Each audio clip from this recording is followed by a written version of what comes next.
èmi ní interest nínú music gan láti ilẹ̀ àwọn oníkèéní kan tá a máa ń pè ní vocals náà gan. vocals. Yes. àwọn èyí tẹ máa ń gbòkó àbí. àtà máa ń bẹ́ẹ̀ náà ni okay. Uncle Dipo Sodipo nígbà tó ń wà láyé mentor mi ni wọ́n because mi lè gbàgbé gbogbo gba èmi ń gbé aké Pope ń gbé kóró aké so most of his shows tó bá ti pé méjì èmi náà máa wá sílé mi. Pope máa gbére fún yín. Yes tó bó kọ́ wa ní ọmọ báyìí ó lọ play fún Chief Lágbájá lẹ́kọ̀ọ́ èmi náà ṣeré ní Fákan super folks yes wetland lẹ́ẹ̀kọ̀ọ̀kan tí Pope ló ní wetland but ẹ̀kọ̀ọ̀kan tí wọ́n bá ti ráyè Raymond mo play ní Raymond yẹn náà gbà yẹn dẹ̀ nígbà tó tún kúrò Raymond wọ́n tún sọ di New Yorker mo ṣeré ń bẹ̀ dáadáa mo ṣeré ń bẹ̀ ìjọ kan gan làwọn ọlọ́pàá dé lọ́wọ́ kó wa wọ́n náà ń pariwo. bó pẹ̀lú ẹ̀ náà kí ló wá dé tẹ tún fi ṣe àrẹ́ǹtì. ọ̀nà kan wọ́jà ni. torí mo ṣáà rí pé ẹ tún fi ṣe àrẹ́ǹtì. Yes, big T rentals. Big T rentals. Yes, ẹ tún fi ṣe àrẹ́ǹtì. bẹ́ẹ̀ni ọ̀nà kan wọ́jà ẹ mọ̀ pé kò dáa kọkùnrin jí láàárọ̀ kó tọ́ bá kókó máa rí owó kò sí iye téèyàn lè náà rí ní iṣẹ́ orin ókè nígbà tó máa gba rẹ́ńtà mísìn bóyá wọ́n fẹ́ ṣòkú àgbà wọ́n fẹ́ gba kanopin ńlá yẹn wọ́n á ní gbogbo wọn fún wọn ní gbogbo iye tó máa san owó wọ bíi 500,000 owó tí àwọn tébù 600,000 ṣé mo pé ó tún ṣe nǹkan kan. náà iṣẹ́ rẹ́ńtà yẹn ṣe ẹ bá ń lé ní abẹ́mi yín ló kàn nìkan yà.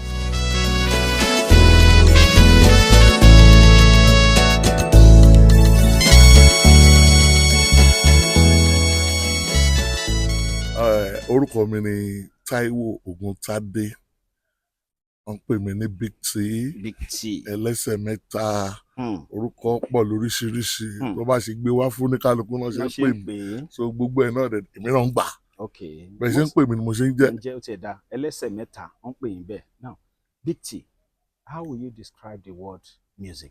I can say music is the food of life. Without music, the food of because life. anywhere, let's say, Tomati play music all over the world in life. Where Tomati play music, I'm up with life to one anywhere. Music, none. So now, you know music when you can stop Big T. Well, I played high life music, juju music, all sort of. Now, how will Big T ṣe bẹ̀rẹ̀? Àdúpẹ́ lọ́wọ́ lọ nǹkan tí mo kàn fẹ́ sọ lórí ẹ̀ ni pé ilé ayé Ọlọ́run ló mọ ibi tí ẹ̀dá máa dé àìdá wíwọ́ àìdá rírá àìdá ìran anyway mo bẹ̀rẹ̀ láti St. Peter's Cathedral Church Ake. I was a choir then so I started drumming in 1983 so mo tún ṣe brigade so lẹ́yìn brigade yẹn àárín yẹn náà àwọn oníkèéní kan tá a máa ń pè ní vocals náà torí mo máa ń play trumpet gan. mo máa ń play trumpet gan. vocals. Yes. àwọn èyí tẹ máa ń gbòkó àbí. àtà máa ń bẹ́ẹ̀ náà ni so àárín ibẹ̀ yẹn ni èmi ní interest nínú music gan láti ilẹ̀ ṣẹ́gẹ̀t so gbogbo gbáyé rẹ̀ ni èmi àti mo máa ń tẹ̀lé Los Kenge ọ̀rọ̀gá wa nìyẹn. Any day, anytime. Los Kenge lọ̀gá yín. Yes. Mo ń play trumpet lẹ́yìn Kenge. Mo dẹ̀ tún máa ń gbèrin. Lẹ́yìn Kenge. So ìgbà míì bóyá láyé ìgbà tí Fákan ṣì wà bóyá tá a bá ti lọ vocals lọ́sàn-án bóyá Kenge lálẹ́ pé a fẹ́ lọ bá tún ti gbé fèrè mi a tún lọ aṣáfin kọ́ tiẹ̀ nígbà yẹn. Now Uncle Dipo Sodipo nígbà tó ń wà láyé mentor mi ni wọ́n. Because mi lè gbàgbé gbogbo gba èmi ń gbé aké Pope ń gbé kóró aké so most of his shows tó bá ti pé méjì èmi náà máa bá Pope máa fẹsẹ̀ rìn láti ilé wọn it's just about 5 or 7 minutes walk sọ́dọ̀ tèmi yes wọ́n bá ti dé tó máa gbálẹ̀kùn yàrá mi báyìí gbàgbàgbà ọmọ bọ ìṣílẹ̀kùn ta ló wà nílé pẹ̀lú ẹgbẹ́ yẹn kí ló ṣe mọ́jú ẹ̀ bá àìsàn ẹ̀fẹ̀ a kàn sọ fún mi pé Táíwò ó yá tẹ̀lé mi à ń lọ sílé ayé ìgbà yẹn kò tí ì sí fóònù so Pope ní wall phone kan nílé bíi land phone wọ́n fi kọ́ sẹ́gbẹ̀ẹ́ wall báyìí so Pope kan wà ní ọmọ bọ́ọ̀ ó lọ play fún Chief Lágbájá lẹ́kọ̀ọ́ èmi ò lè ráyè lọ torí mo ti léré but ọmọ bọ́ọ̀ iye tó bá fẹ́ gbà ni kò sọ fún wọn èmi ń gba 20,000 mi pé ọmọ gba 20 tó bá jẹ́ 50,000 100,000 ló fẹ́ gbà wá lọ so mi ò sọ̀rọ̀ on your behalf wá lọ bá wọn sọ̀rọ̀ fúnra rẹ̀ bó dẹ̀ ṣe máa lọ dẹ̀ so tá a bá ti délé ọ̀dọ̀ wọn bó bá ẹ lọ sà àbúrò mi tí mo ní fẹ́ wá ṣeré yẹn ó ti wà ń bí o mo fẹ́ kẹ́ bá a sọ̀rọ̀ clean business. Yes. Wow. Ìgbà tí Pope tí wọ́n sick more than 100 shows tó ti gbà lẹ̀ èmi ni mo ń lọ play gbogbo ẹ̀ pátápátá èmi àti Bọ̀ráṣẹ́gun tó ń set instrument even instrument wọn gan ni mo ń lò àti SOJ tó jẹ́ manager so Pope jẹ́ èèyàn tó yẹ pé àwọn gangan náà introduce mi sẹ́kọ̀ọ́ because gbogbo àwọn tó ń lọ ní kí n lọ ṣeré fún yẹn gbogbo àwọn tó di Nàìjíríà mú ni so from there ìgbà tí mò ń sọ yìí mo lè lọ sẹ́kọ̀ọ́ ní ẹ̀ẹ̀méje láàrin ọ̀sẹ̀. 7 times. Yes àwọn banks àwọn industries lóríṣiríṣi wọ́n máa kọ lẹ́tà wá fún mi lábẹ́òkúta ni pé Táyọ̀ báńdẹ̀ àníìdẹ̀ níjọba ọ̀dẹ̀ ti gbọ́dọ̀ àwọn ẹlòmíràn àndó ti gbọ́dọ̀ àwọn bank tó tẹ̀ máa ń ṣe ẹ̀jẹ̀ àndó ti gbọ́dọ̀ bẹ̀rẹ̀ sí ní play as early as 6:30 a.m.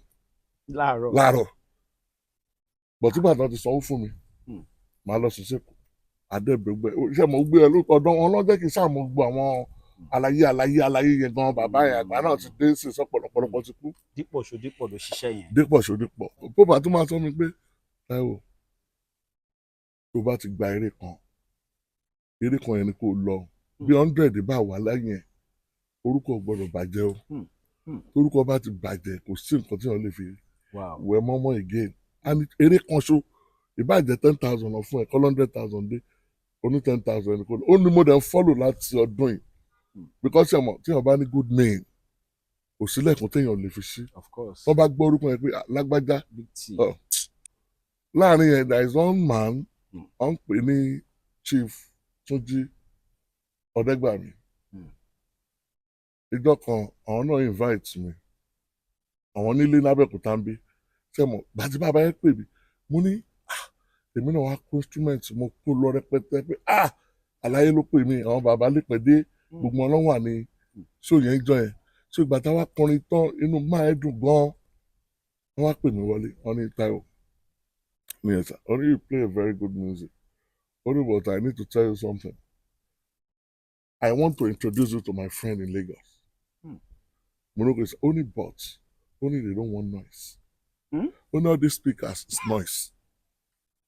Yes only you play the very good music only but all these speakers is noise only my introduce us àwọn ọ̀rẹ́ mi kan just come with 3 or 5 of your speakers so you come and see bí eré ó dẹ̀ ó yá wọ́n akọrin ní Ìkẹjà GRA àwọn so gbogbo gbà yẹn ọ̀tọ̀ nílẹ̀ tí wọ́n ti play Christmas ọ̀tọ̀ nílẹ̀ tí wọ́n ti play December 31st ọ̀tọ̀ ní New Year ọ̀tọ̀ so gbogbo àwọn ọ̀rẹ́ wọn gbogbo wọn kàn máa ń pè mí káàkiri káṣẹ́ mọ̀ music yẹn ó unique kì í ṣàríwó ṣe but opportunity tèmi ní ni pé I can handle the keyboard and I have the voice to play like Pope. But ní Abẹ́òkúta ń bí àwọn èèyàn fi bẹ́ẹ̀ mọyì èèyàn but irú Èkó elsewhere even in abroad. You also play in abroad? I used to play in Canada, America, London, everywhere. Ìbáyé Pope yẹn àwọn kan sọ àwọn ibi táwọn èèyàn ti ń play nǹkan bó lẹ́yìn tí ń play báyìí ẹ sọ àwọn clubs ta ní lẹ́gbàá tán ti. Èmi náà ṣeré ní Falcon. Falcon. Yes. Bó ni Falcon yẹn wà ní. Ìta ẹ̀kọ́. Oh Falcon. Super folks. Yes. Wetland lẹ́ẹ̀kọ̀ọ̀kan tí a Pope ló ní wetland but ẹ̀kọ̀ọ̀kan tí wọ́n bá ti ráyè ṣe mọ̀ àwọn ẹni tó níbẹ̀ á ní àlàyé ìwọ náà wàá ṣe ṣe mọ̀ so many places náà láti Falcon Super folks wetland. Raymond ńkọ́. Raymond mo play ní Raymond yẹn náà gbà yẹn then nígbà tó tún kúrò Raymond wọn tún sọ di New Yorker. Mo ṣeré ń bẹ̀ dáadáa mo ṣeré ń bẹ̀ ìjọ kan gan làwọn ọlọ́pàá dé náà wá kó wa. Kí lè ṣe. Wọ́n náà ń pariwo. pé Sunday show ẹ̀bí láyé ìgbà ẹ̀ kò sí àjọ ń jẹ àjọ mu ni ẹ̀wọ̀n bọ́ọ̀ lè ṣe kọ́ máa wà sáké. níbi ìyànà lé gẹ́gẹ́rẹ́ ní ìyànà lé gẹ́gẹ́rẹ́ ọwọ́ sàlẹ̀ báyìí lọ lápá ọ̀tún gẹ́rẹ́gẹ́rẹ́ so every day a lè ṣe ká máa ìránṣẹ́ mọ́ gbogbo àwọn náà tó máa ń encourage wá ń gbà yẹn nìyẹn ọmọ ṣáájú wa bẹ̀rẹ̀ orin then intimacy yẹn wà Dayọ̀ Àdásí ńkọ́ pẹ̀lú wa intimacy náà wà pẹ̀lú Àdásí everybody. Ṣẹ́gun Rockers ńkọ́. èèyàn mi torí Ṣẹ́gun Rockers náà máa ń pè é. èèyàn mi gan ni Rockers. Aláyọ̀ ńkọ́. jí mi ni a máa jọ ṣeré pa Wọlé Papa same thing. Bóyé best ọmọ mi dáadáa nìyẹn ọmọ ni mo ti máa fẹsẹ̀. Lati, your music career 19 kìíní ká sọ pé ẹ bẹ̀rẹ̀. At least mo bẹ̀rẹ̀ fully let's say 97 ṣe síbò mo ṣáájú mi bẹ̀rẹ̀. Yes in a short time ni o. Now ìgbà wo ni Big T ṣe first record. mo ṣe ní 2002. 2002. Yes. Kí ni first record yẹn náà. mo ní ẹ bá wa ṣe kó dáa mo ní ẹ bá wa ṣe kó dáa o ìjọba Ọbásanjọ́ ìjọba Olúṣẹ́gun ọmọ Ọ̀ṣọ́bà ẹ bá wa ṣe kó dáa ṣe kì í ṣe pé wọ́n tún ti pín gàrí mógún ká má rí o ká má gbọ́ ṣé mo gbogbo ìgbà yẹn náà gbogbo ẹ̀ tí ń wọ́ náà láti. 2002. Yes gbogbo ẹ̀ tí ń wọ́ gbogbo ìgbà yẹn náà so gbogbo nǹkan tá a ṣá fi lẹ́yìn yẹn mo ṣe advice àmọ̀ràn mo ní ẹ wá wo olódo sista olódo ojú ló mọ̀ ọ́n tọ́ gèlè ló mọ̀ ọ́n wé aṣọ ló mọ̀ ọ́n wọ̀ ẹ wá wo olódo. 2005 kọ́ ni or 6 wọ́n lórin yẹn gan gbà yẹn wọ́n lódo náà. mo ṣe gratitude rẹ mo ti kọ pé kìí ṣẹjọ mi wípé mo lówó lọ́wọ́ kìí ṣẹjọ mi ire gbogbo tí mo ní àtẹ́wọ́ lábala mi máa mẹ́ni tó kọlà ẹni tó rí mi nínú agbádá ńlá tó ní orí jẹ́ kí n dàbí Táyé ò bá béèrè lọ́wọ́ télọ̀ mi kí lójú rí kó tó ra agbádá ńlá tán. Táyé Ẹlẹ́sẹ̀mẹ́ta kí lẹ́sẹ̀ kẹta yẹn kí ló ń rìn fásitì. Kan tó ṣẹlẹ̀ ni pé iṣẹ́ mi lẹ́sẹ̀ kẹta ọ̀ ìdí tó dẹ̀ fi jẹ́ bẹ́ẹ̀ ni pé ṣẹ́mọ̀ iṣẹ́ tá à ń ṣe yìí kò sí anytime tá a bá lọ kọrin a máa ń ní recorded tape so àwọn tapes wa yẹn tèmi ń kọ even kò kí tó di pé mo bẹ̀rẹ̀ sí travel out àwọn téèpù mi àwọn live records mi tó ti ṣáájú mi dá Amẹ́ríkà tó ti dé London yẹn lẹ́sẹ̀ kẹta o ẹlòmíràn ní sọ ń lọ̀pá ni ẹlòmíràn ní sọ ń lo wọ́n ní sọ ṣe kéré kan wọ́n kì í steak pé ṣẹ́ṣẹ́ ń dùn ni ẹnu oríṣiríṣi. Iṣẹ́ yìí ni ẹsẹ̀ kẹta. Iṣẹ́ mi ni o iṣẹ́ mi tó ti rìn jìnnà gan. Nígbà tí mo fẹ́ lọ ṣeré kan ní Èkó eré yẹn mo ti bùdá wọn gan àwọn ará Amẹ́ríkà ni ẹ̀mọ́ bí kan sọ pé wọ́n fẹ́ fún mi ní 1 million kì í ní pé tẹ́ẹ̀ bá lè fún mi 3 million mi lè wá o but mo mọ̀ pé èmi náà fẹ́ so wọ́n wá sanwó yẹn fún mi ní pàtíkù oṣù mẹ́ta. So níjọ́ yẹn tá a wá ń lọ èṣù bá gbogbo nígbà tá a dé highway ní express gbogbo ẹ̀ bá dé pa àtọ̀tọ̀ àtòsí àwọn kan tó ń gbé oúnjẹ bọ̀ láti Ìbàdàn láti Abẹ́òkúta tó ń gbé lọ pátí lẹ́kọ̀ọ́ everybody nínú bẹ̀ mi ì dé pátí ẹ̀ kò sí ọ̀rọ̀ tí wọ́n sọ sí mi tán lórí fóònù bí wọ́n pè mí náà ti fi wọ́n ṣakọ lórí owó now a kúrò nínú traffic until after 6 ìrọ̀lẹ́ wọ́n dẹ̀ retí eléré tó máa kọrin ìgbà yẹn ní speaker tá a máa fi kọrin náà ó wà ní mọ́tò ń bẹ̀ nígbà tí mo débẹ̀ sẹ́mọ̀ pátí tó yẹ kí n pawó gan ni sẹ́mọ̀ ẹ̀kọ́ ìyàwó gan pẹ̀lú ẹni tó bá gbé speaker ọ̀hún wá bẹ̀rẹ̀ reception yẹn tìgbà tí mo dé òkè ní hall yẹn wà but gbogbo wọn ti kúrò lókè yìí wọn ti bọ́ sí sàn náà ti mú bí àwọn lọ ìdẹ́ wọ́n tún gba DJ kò tí ì sáyé DJ ìtara gan ní ọdún tí mo sọ yìí wọ́n bá bẹ̀rẹ̀ sí ní sọ̀rọ̀ sí mi gan sóríṣiríṣi but bí apájú tó yẹ kí n pa 5 million but láàrin 1 hour tí mo ṣeré owó tá a tún rí kan yà mẹ́ta èmi wọ́n tún bèrè pé á náà tètè dé pati ni kó má sì Bàbá fọkàn sọrí nǹkan. gbogbo èèyàn náà tó wà ní pati yẹn gbọ́ nípa traffic Everybody, yẹn yes, yes. but ó dùn mí pé kí ló dé tó ṣẹlẹ̀ sí mi torí èmi ò like disappointment in any way.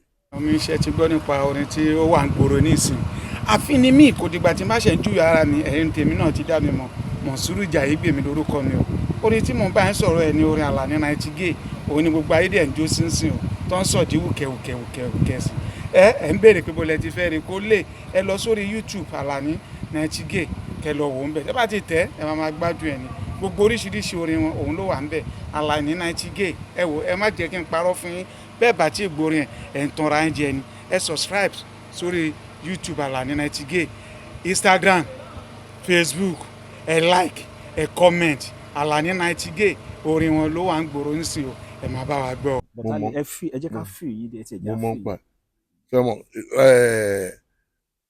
mo kọrin kan nínú record mi àìmásìkò ló ń dààmú ẹ̀dá ìbámasìkò kò ní sáré ìje kò ní sáré àsápajúdé ẹ̀dá ìbámọjọ́ àtìlà á sún dọ́kàn o sẹ́mọ̀ pé téèyàn bá mọ̀ pé mo máa là ní next 2 weeks kò ní darẹ̀ láàmú but gbogbo wa we keep on struggling pé a ṣàdájọ́ kan bọ̀ káníyàn ti mọ̀ pé next year ni ọlọ́run máa gbà fún mi ṣé ẹ ti gẹ̀ gbogbo gìràgìrà ẹ̀dá gbogbo làálàá ẹ̀dá àti jẹ àti mu lórílẹ̀‐èdè ayé bàbá jọ̀wọ́ o jẹ́ kí n rí tèmi ṣe àìlè ní sùúrù ló mú wèrè kan lọ ṣẹ́ṣó àìlè ní sùúrù ló mú wèrè kan lọ gbébọn àìlè ní sùúrù ló mú Mr. Lágbájá lọ ṣẹ̀wọ̀n o sùúrù ló jáwọ́ bàbá jẹ́ kí n ní sùúrù ẹ̀dá ìbámọjọ́ àtìlà á sún dọ́kàn o. mẹ́sẹ̀gì nìyẹn. bẹ́ẹ̀ni. àwọn ọgbà míì náà ẹ máa ń kọ bí orin ṣàjẹ náà. gbogbo ẹ̀ náà la máa ń dà kó sẹ́mo ó depend lórí event. ẹ fún wa ń ṣàjẹ kan náà àwọn ìtẹ̀ máa ń sọ. èmi ni Táyé Ẹlẹ́sẹ̀mẹ́ta èmi ni Táyé Ẹlẹ́sẹ̀mẹ́ta. ẹ̀yin náà pera yín bẹ́ẹ̀. yes ọlọ́run bàbá ọmọ ẹ̀mí mímọ́ lọ́lọ́run bọ̀dá Táyé Ẹlẹ́sẹ̀mẹ́ta lẹ́kọ̀ọ́ tí mo ṣẹ̀ṣẹ̀ láti mo ní orin ti dé ìlú ti dé oya fast kiri ni o kiri kí a mọ́sá àwa la nílùú àwa la lórin àwa la láṣà àtẹ̀dé tuntun Táíwò big t ló ń pè ní àsìkò oya ká mú dúró. now ìgbà kan wà tí wọ́n tún máa ń pè ní patron màmá kan ní ìyá lámàlà ìyá Músẹ̀ kí ló dé tán pé yìí patron ìyá Músẹ̀. ẹ torí mo máa ń jẹ ni fún ọ pé ibi tó bá ti dàgbà o gbọ́dọ̀ nígbà tí o ṣe bi tí o dẹ̀ jẹ́ èèyàn burúkú o gbọ́dọ̀ ṣe máa mingle pẹ̀lú wọn the more tí a ṣe wà Nàìjíríà. ìyá Músẹ̀ nǹkan ló wà lákè. bẹ́ẹ̀ ni wọ́n máa ń ta mú ẹran. mú ẹran pálá gbogbo ẹ̀ mo ṣe ń jẹ́ bọ̀ nísìnyí ọmọ àrà wá fún mi nílé. bọ́tí gbà kan àdárọ̀. pé máa wà ń bẹ̀ máa jẹ. now Big T ẹ ti gbére káàkiri gan-an performance ọ̀hún yẹn báwọn èèyàn ṣe máa ń respond sí àti bí ẹ kọ́kọ́ kí lè rí sàárín yẹn náà. wá abroad ó kọ́ mi ní a lot of things wípé téèyàn bá sínlé irú iṣẹ́ tá a ṣe téèyàn bá dé abroad tá a bá ní a fẹ́ ṣe show bí àwọn èèyàn ṣe máa ń respond jáde ibi téèyàn ti máa mọ bí ìwà ìṣeré nìyẹn because olórin míì máa dé lóyìnbó ẹ̀ẹ́dẹ̀ fúláì lè gbogbo ẹ̀ kó má sí anybody tó máa wá there was a day mo ṣeré ní Toronto àwọn olórin tó wà ń bẹ̀ nígbà tí wọ́n rí àwọn èrò tí ó wá ìkan wọn wá bá mi pé bàbá àdé ṣe tẹ rí èrò tó le tó ìpè kéré kan mo ní ọwọ́ wà ní yes because oníkàlùkù ló ní àwọn tiẹ̀ tó lè wà pa Táíwò wà ní Canada ẹ jẹ́ ká support ẹ̀ ẹ jẹ́ kí sọmọ tí wọ́n máa invite ẹ̀ ìwọ náà ló pé o lè pọn bí mẹ́fà náà dání pé Ẹlẹ́sẹ̀mẹ́ta wà lé o ẹ jẹ́ ká lọ bá ṣeré pa o ká lọ ṣe ó lè má jẹ́ gbogbo ìgbàlẹ̀ ń jáde but just because pé relationship bá ṣe jọ wà so bó ṣe ń ṣẹlẹ̀ káàkiri even America even UK so mo ní a lot of friends and fans pé wọ́n máa ń jẹ́ mi sí lóyìnbó gan wọ́n máa ń respond dáadáa even in terms of money wọ́n bá bínú tán náà lamẹ́ríkà àbí kankan so ó tún máa ń yàtọ̀ sí tilé torí ẹ̀ lóyún máa ń jẹ́ pé bí a máa ń lọ sí Amẹ́ríkà àbí kankan pé ká lọ gbówó oúnjẹ lọ orí ìjẹmọ̀ inú wọn máa ń dùn tó bá di ẹlòmíì máa pè mí pé aláì ìgbà ló ń bọ̀ ẹlòmíì gan tí wọ́n máa to àwọn show mi gan lẹ̀ sí time tí mo fẹ́ wá yẹn gẹ́gẹ́ sí gbogbo ẹ̀ náà tí wọ́n bá wá fi tí ẹ̀ kanra wọn it goes a long way. But pẹ̀lú ẹ̀ náà kí ló wá dé tẹ́ tún fi share rent. ọ̀nà kan wọ́jà ni.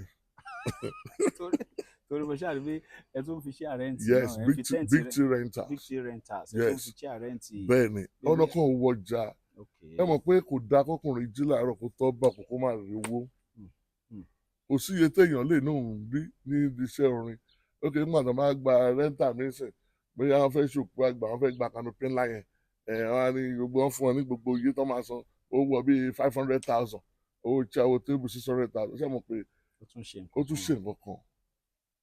náà iṣẹ́ rẹ́ńtà yẹn ṣe ẹ bá ń lé ní abẹ́mi yín ló kàn ní kẹ́ yà sí. ẹ̀mí mi ló kàn ní kí n ṣe ṣé mo pé line tí mo wà náà ní event. so tẹ́lómi bá fẹ́ ṣe party ń sìn ẹ máa sọ fún wọn pé tún ní share. bẹ́ẹ̀ni a ní chair a ní canopy ńlá o executive everything chair cover decorator everything. tó bá yá gan ṣe máa mú kéèkì mọ́.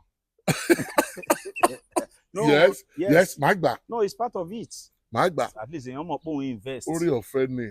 and you're also a member of sports club. Yes, I'm a member of sport club, member of Bishop Elite Club, Salute. I'm a Rotarian. Nǹkan tí mo kàn tó fẹ́ sọ ni pé ṣe rí àwọn tó wà lẹ́yìn wa yẹn a gbọ́dọ̀ máa fojú pa ìkọ̀kan nu wọn rẹ́.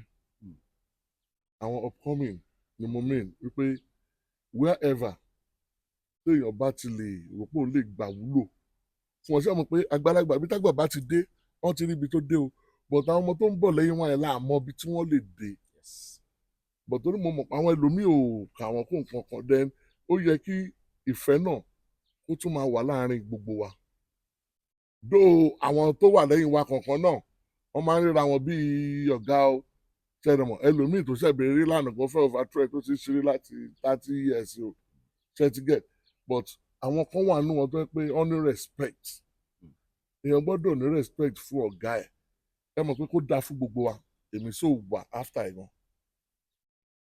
tí n bá àwọn kan wà tó yẹ pé tẹ́lẹ̀ bá pé méjì mẹ́ta lọ́rùn ẹ̀ máa pè wọ́n pé ó yá wá lọ ṣe eré báyìí fún wọn wá lọ ṣe báyìí tẹ́ni yẹn náà bá wà ókè èmi náà ti wà ókè ẹ mọ̀ pé mo lè nídìí 1 million bẹ́ẹ̀ ṣe jókòó tí má ti ṣe sọ́dọ̀ yín tí mo pé ẹ bá wò pé Elesemeta náà ń try inú life mi tó bá dà ṣúgà mo nídìí 1 million Elesemeta ò lè rí 1 million wá ṣe lè mo ṣe lè bí 300 o torí pé wà ókè ni but àwọn èèyàn wa kankan bẹ́ẹ̀ mọ̀ bí ìfẹ́ sọ páàkì wí ìṣara wa wẹ̀. mélòó nú àwọn èèyàn sìn ló lè apply irú nǹkan tí Dípò Sodipo ń ṣe ìfàbẹ́yẹn sọ ń sìn gan ó ń yà mí lẹ́nu pé I'm telling you ọmọ boy 20,000 lèmi ń gbà. àná máa wá láti ilé ọmọ bá mi lé jẹ́ mọ̀ kò sí fóònù aláyé máa gbọ́ sports Nikan adestro wá sílé ẹ̀yin gbé ake.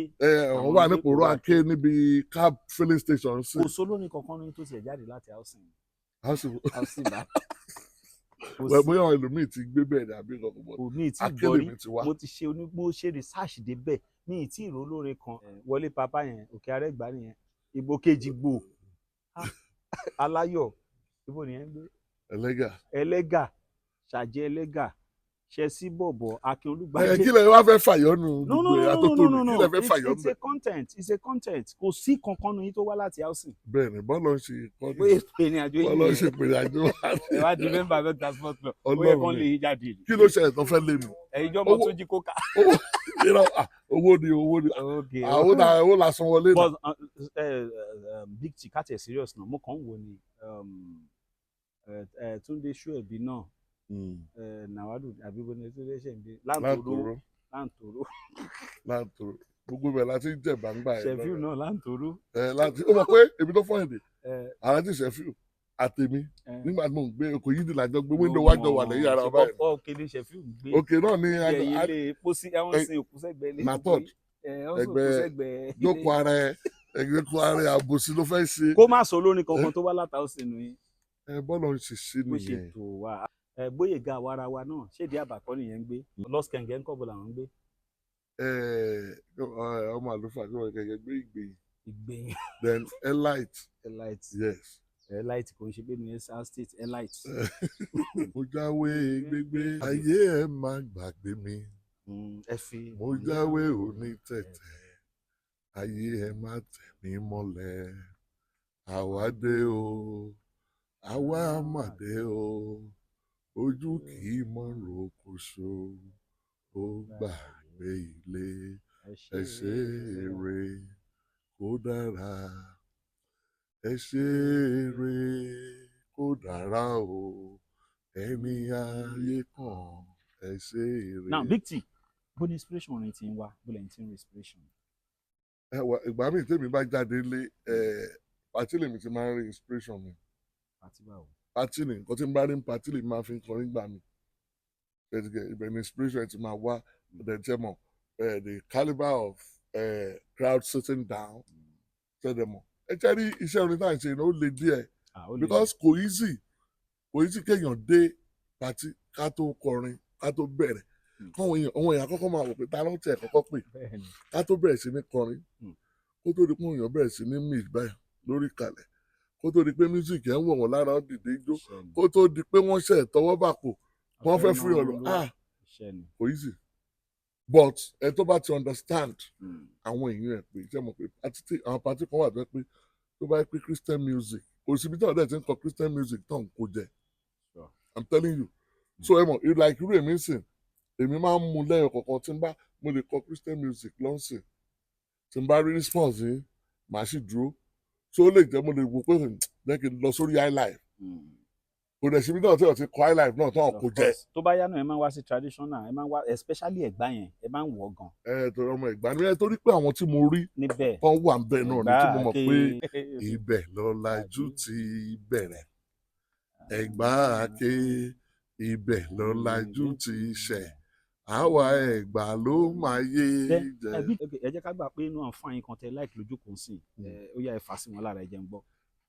Like irú broda mi tó wà lọ́kàn ẹ̀ tí n bá fẹ́ gẹ́gẹ́ bẹ́ẹ̀ ṣe ni pé orin ẹ̀kọ́ tẹ́ ní kí n kọ tẹ́ ó dà pé máa fẹ́ débẹ̀ sí torí bọ̀dá kan wà lọ́kàn tán wò mí sí irú wọn sì ti máa kàn tí n bá fẹ́ gbó lọ́mọ́lẹ̀ ni. Àmọ́ ní Ṣọlá fẹ́ràn Adélébọ̀ gbogbo ayé ló ti gbọ́. Inú àwa dùn. Ṣọlá fẹ́ràn Adélébọ̀ gbogbo ayé ló ti gbọ́ o kò dìgbà mo bá ṣàámẹ̀ bọ̀ kò dìgbà mo bá ṣàámẹ̀ bọ̀ o Ṣọlá fẹ́ràn Adélébọ̀ gbogbo ayé ló. Àwọn èèyàn fẹ́ sí síbi ẹni tó ti bímọ kan. Náà kárí pé wá rí àwọn bàbá tó jẹ́ bíi sports club member tó jágbàlá ẹ̀ kàn kí bíi mélòó kan nu wọn náà ká filẹ̀. Okay, exactly. Mo lè Táíwò Ògúntádé. We are sport club family. We are sport club family. We know we are sure we are. We are sports club family. The man that you will fẹ́ gbóòórọ̀ mo lè kọ anthem wa tá à ń kọ sí pé great is thy faithfulness to all. Ṣọlá, will you rejoice and happy forever? Abẹ́òkúta Sport Club since 1904. We are one and a big family. That's Lati. We are one and a big family. Salute. Salute. Salute is our slogan. Now, very soon, Madi. But the lady family kan tó ní cars, okay, fẹ́ di member sports club. Èló ló ń pè 1 million. There's nothing bad in it. Inú eré náà láti mú tọrọ. Now, let's have Big T WhatsApp number. Ẹ̀yin tẹ́ fẹ́ pè wọ́n all over the world. Any event tẹ́ fẹ́ ṣe pátá. Ẹ̀yin tẹ́ ti rí wọn ti pẹ́. So Big T ẹ fún wọn ní telephone number yín sir. Yeah, telephone number mi ni 080 25 25 15 50. Special number. 25 25 15 50. Wow. Thank you very much, sir. Ẹ ṣé gan ni o. From God bless you too. Concept, I appreciate you too. Thank God you very bless much, you. sir. Ẹ ṣé gan gbogbo ẹ̀yin olólùfẹ́ ètò yìí. Keep watching Castinati Sugar program. Ẹ máa enjoy ẹ, ó máa entertain, ó máa educate, ó tún máa inform you. Ìròyìn ayọ̀ rèé fún gbogbo ẹni tó wà ní London àtàgbègbè ẹ̀. Arahim Afro-Caribbean Cash and Carry, import and export of African foods, also help to pay school fee in UK for Nigeria with money transfer to UK and back to Nigeria. Arahim Afro-Caribbean Cash and Carry wà ní Graham Excess RM 139YS Up Minister Road, South Graham, London. Gbogbo èyí tẹ́ wà ní London pátá ó yá ẹnì ṣọlọ́dọ̀ Arahim Afro-Caribbean Cash and Carry. Ibẹ̀ gangan ni fọkànbalẹ̀ wà.